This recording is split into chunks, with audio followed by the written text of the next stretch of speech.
Yo, what up? How's it going? And welcome back for another video. In today's video, we'll be doing a rundown on patch 12.15 of TFT Set 7. As always, we'll be using Mortdog's slides or his video as he posts these before the official patch notes will go live in a few days. This is a pretty small patch, but you know, it's because we're in a pretty stable meta, pretty solid meta for the first time in the set. They don't really want to mess it up. So let's just get into it. All right, here we are on the first slide. Before we start talking about each of the stuff, I just do want to give my opinion a little bit on the overall reasoning for this being a small patch. I am hugely in favor of a small patch. I think we are, for the very first time in the set, actually in a decent meta. And what I was really wanting for this patch was just a small buff to Xayah and not really much else. But they do a lot of quality of life stuff in here and do some small nerfs to some of the very strong or overperforming units like Corki, that sort of thing. So excited to do this patch, but don't expect anything crazy. I just want to be straight up with that. All right, so traits large, we got Shimmer Scale. The first two are actually active in regular TFT. The bottom one is the only one that's hyper roll, so I won't talk about that one. If you guys want to do hyper roll or double up stuff, you can just read those notes on your own. I don't talk about those. I don't play those game modes. All right, Shimmer Scale. So Heart of Gold is giving Heart of Gold units per gold is going down from 2 to 3, which is very good. So just nice little buff there. Mogul's Mail getting a small buff. Not sure if it needs it, but they said that it does in the data or whatever. But I don't know. Mogul's Mail always feels good to me. So I'm not sure it needs this buff, but that's fine. I'm okay with that. And then the Goldmancer just for hyper roll, so we're not talking about that. All right, here's the big one. Trainer. This is Trainer for Namzi. Okay, so instead of getting 100% damage, you are now going to get 200% bonus damage on Trainer 3. So that you have to run Heimerdinger if you're going to be doing this.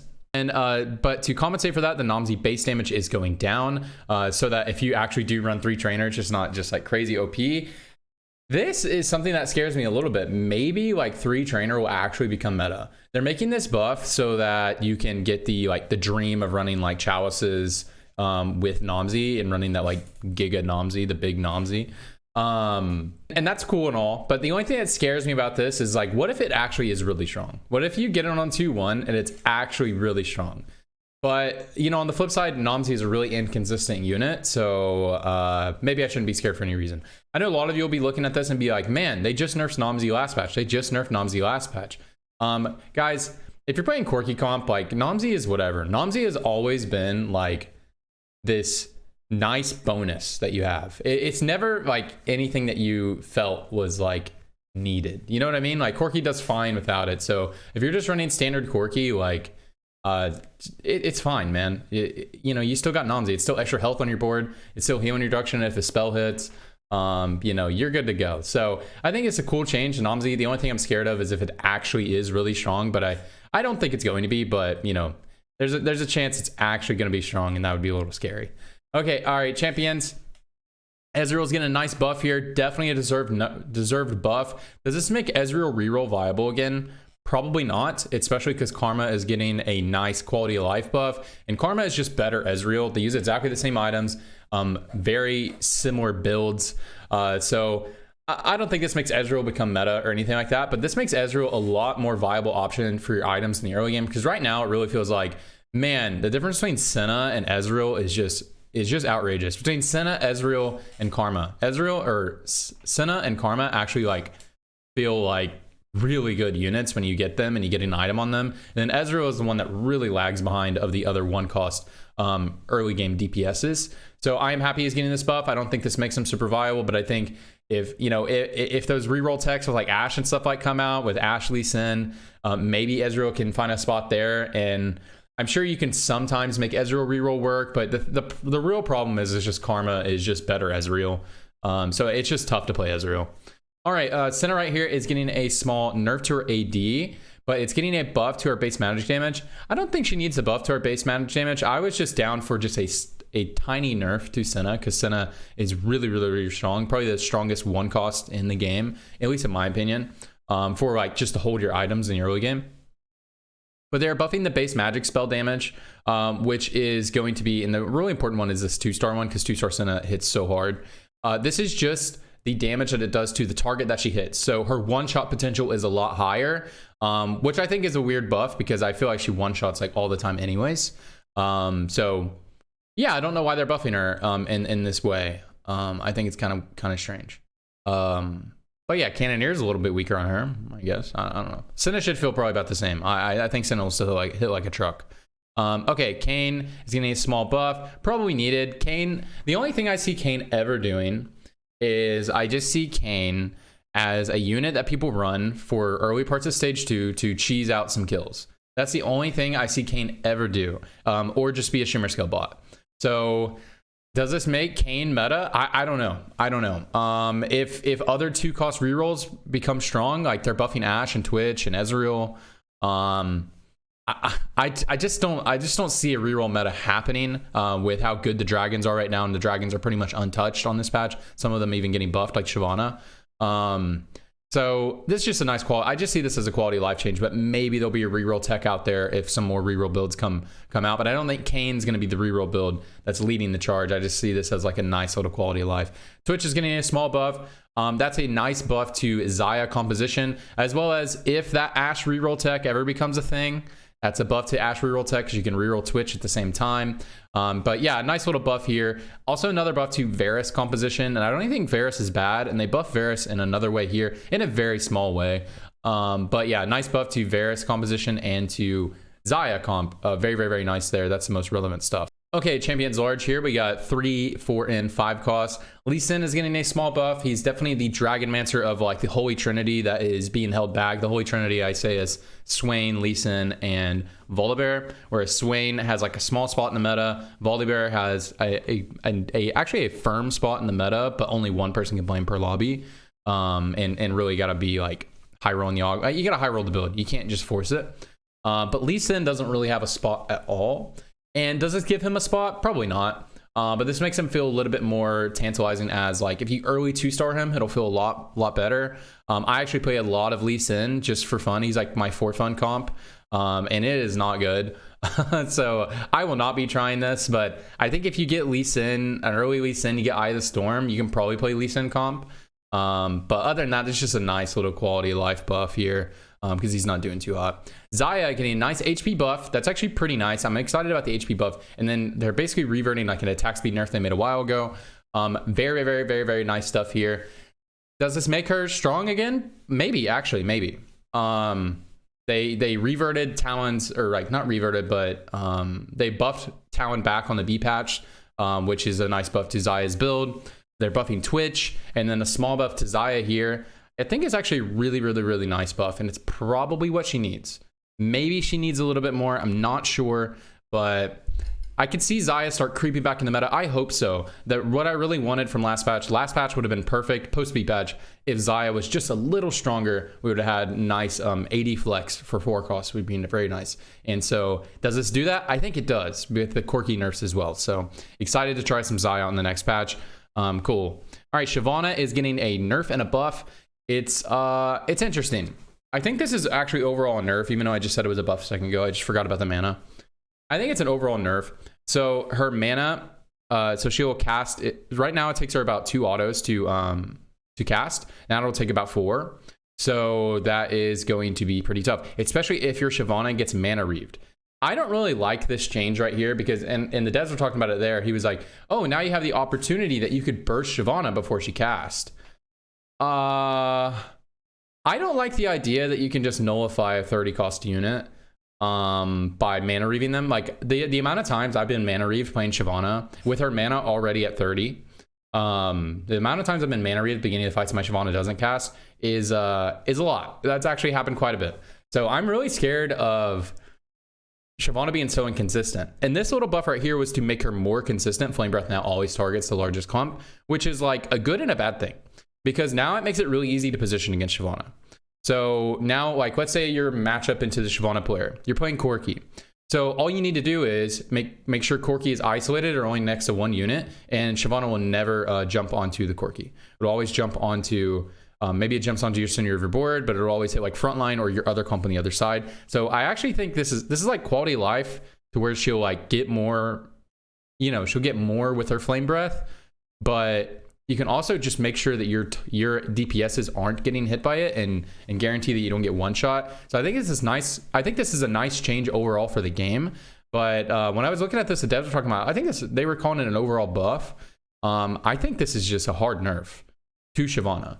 You can mana reave her, you can burst her before she casts, which feels really awful. And then also you can position away from Shyvana to where she doesn't hit your carry. So does this make Shyvana bad? No, Shyvana's still going to be good next patch. So still play Shyvana. If you get the Shyvana, if you get Shyvana late game, it should still be good. But yeah, I think it's an overall nerf for sure. Okay, Eternal Winter. The attack speed slow is going down. God bless. This item is so broken, especially if you put this on a Silas, who is Silas and mages, which is like unkillable.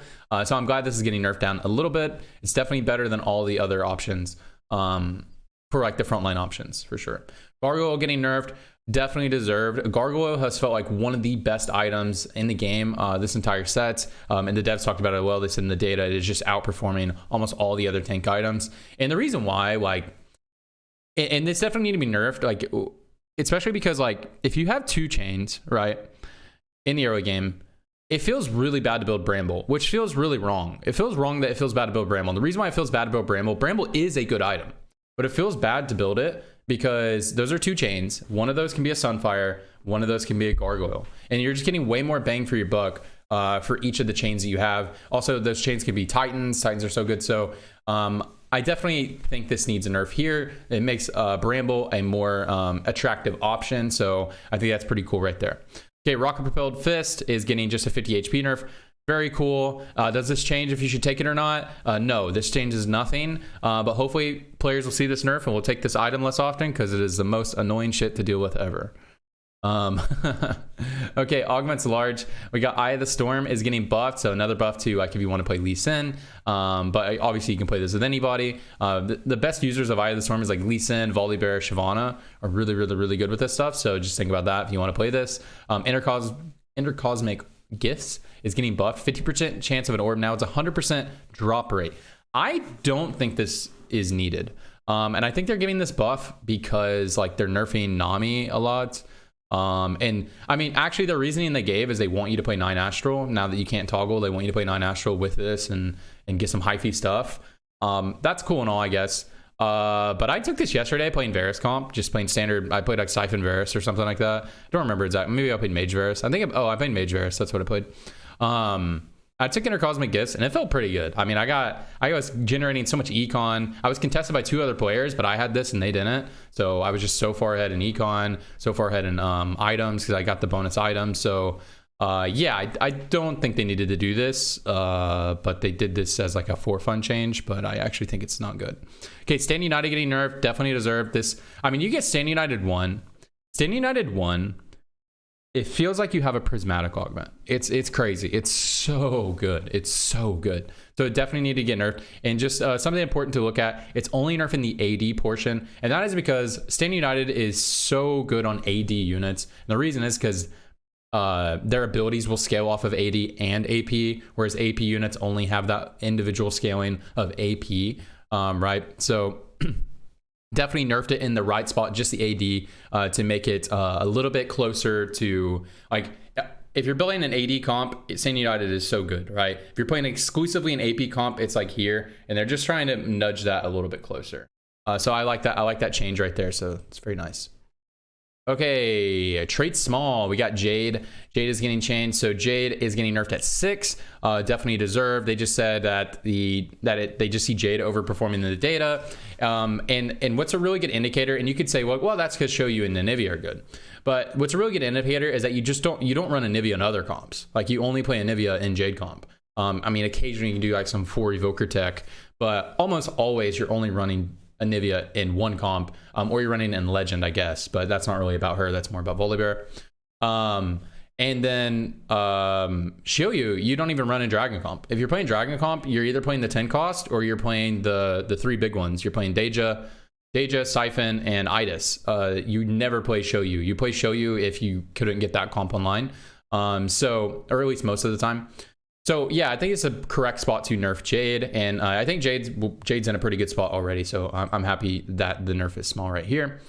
Okay, champions small. We have Karma. This is amazing quality of life changes. This is the reason why I say, even though Ezreal got that little buff, you almost would never want to play reroll Ezreal if you can just play reroll Karma. They use exactly the same items, almost the exactly same build. So why would you ever play it? Because Karma is an absolute giga chat of a unit. If Karma's target dies while her ability is in the air, the projectile will now explode where the target died. This is a huge buff to Karma because the amount of times this actually happens is a lot. It happens all the time. I mean, every time I play Karma, it happens all the time. So wow, big buff to Karma. Probably the biggest buff on a unit overall in this patch. Okay, Ashe is getting buffed at 3-star. Does this make 3-star Ashe viable? No, probably not. But they did buff Twitch. They buffed Ezreal. They buffed Lee Sin. Those are units that work in like a theory-crafted composition that you could play for Ashe. 2 different variations, of course, I just mentioned there, but maybe give Ashe a try, but I don't think this pushes her over the top. Nami just getting an overall nerf to both of her sides. I'm down with that, dude. I'm still done with Astral players. I mean, I play a little bit of Astral Varus, but I never try to play that comp. I feel like Astral should always be something.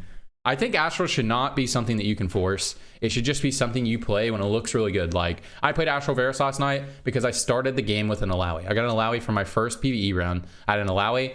Anna Skarner, so I have free Bruiser, and then like, why would you not play Astrals? And I got offered gifts, so it's like, okay, I'm gonna play Astral Varus, right? I actually ended up playing Astral. I ended up playing mages, but I played Varus with mages.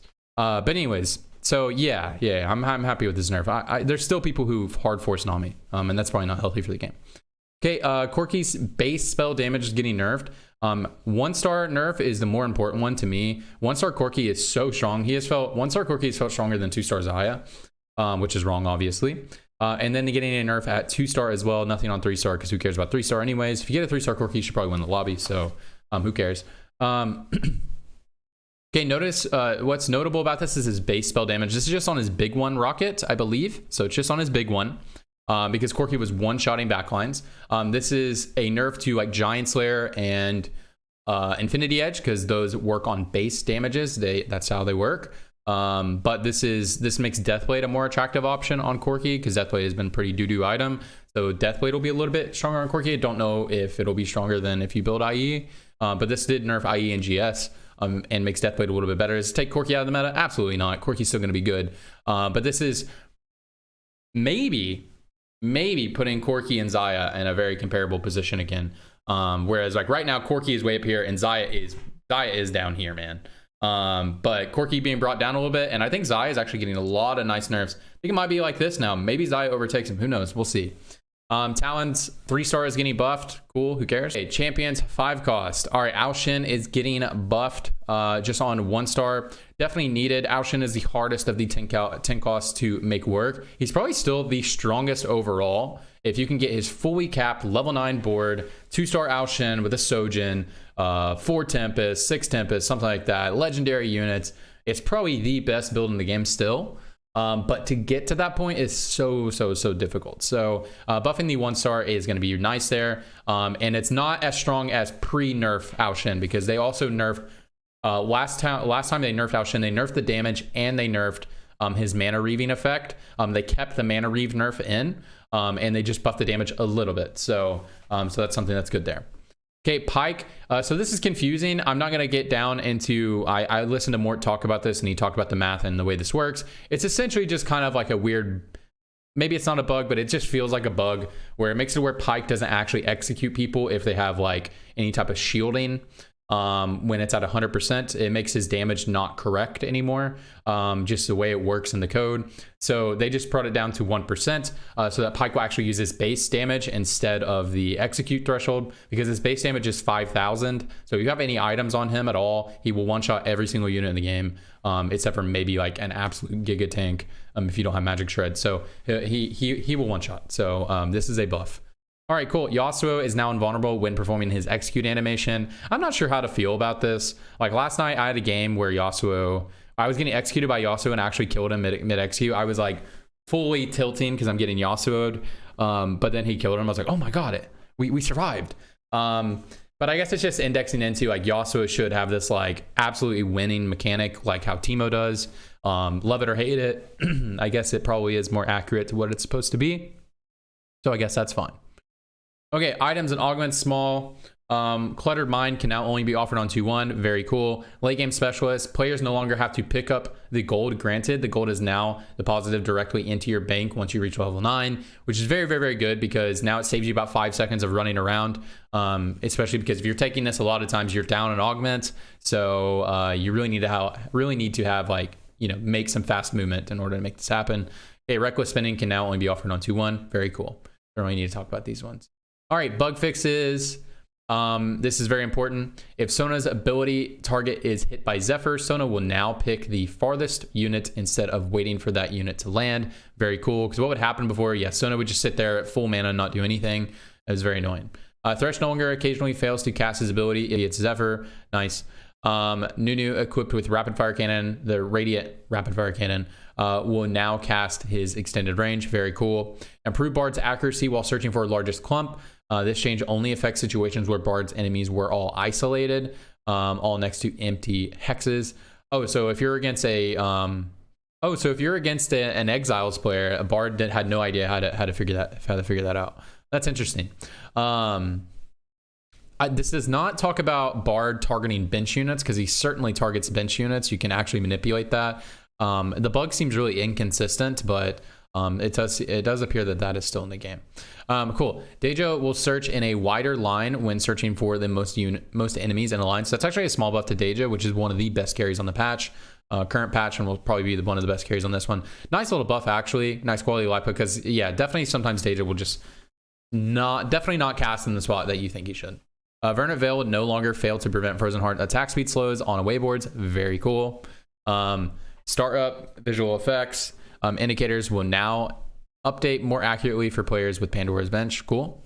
Siphon's Bite no longer still be dodged in specific situations. And the specific situations were if Siphon got CC'd while Siphon was charging, Siphon could miss now. Like the mechanic was taken away that would guarantee that it hits. Or if Siphon got CC'd shortly after, or couldn't hit his target. If he stood there long enough and was confused, he would forget that he can not miss anymore. Did I miss any slides? Well, overall, let me just give my opinion while I'm looking. My opinion, no, this is a very small patch. My opinion of this patch and what I think, my meta prediction is the meta is going to be exactly the same, except for maybe Xayah is playable. Maybe Ao-Shin is a little bit stronger. Like Ao-Shin's more appealing 10 cost option. Maybe there's some reroll tech, but I don't think so. Karma reroll, except for Karma reroll, I think Karma reroll will probably be tried a little bit this patch. So what do I think will be good next patch? All the shit that's good this patch, which is all the dragons. All the dragons are gonna be good. I think Corki will still be good. I think Xayah comp got buffed a lot. I think you guys should give it a try. Right now it's like low key okay. I think it might be firmly in the meta. All the dragons will be good. Xayah, Corki, what else? Karma reroll. Watch out for that Nomsy change. Maybe that Giga Nomsy comp can be strong. I don't think so, but it's weird. Keep an eye on Shyvana. I think this is an overall nerf, but I think Shyvana will still be good. But anyways, guys, I think we're going to be in a very similar meta, which I think is a good thing because I actually really like the meta. I think it's the best patch we've had in a very long time. Maybe not the best patch ever, but a very good patch. The B patch of last patch. So I'm happy the direction we're going in, very small buffs. And just to give you guys some future direction, the devs did talk about the next patch will be the last patch of the set before the mid set. And they're looking for some small changes. They're not going to do big for fun changes if you guys are looking to climb on the last patch to meet your ranked goals. Anyways, that is it for the video. Hope you guys liked it. Hope you guys learned a lot. And yeah. Anyways, if you guys like the video, please like the video, comment below if you have anything to say, and subscribe if you want more TFT stuff. I do guides, rundowns, VODs, all that good stuff, news. Other than that, I stream at twitch.tv/tradingTFT 4 to 5 days a week. You guys can catch me there if you want to support me there. And then I post pretty much every day on twitter.com/tradingTFT if you want to know more about me and just what I have to say. That's about it. All right, guys, that's it. I appreciate all of you. I hope you have a fantastic day, fantastic night, and wherever you are, I just hope you're doing well. See ya. Bye.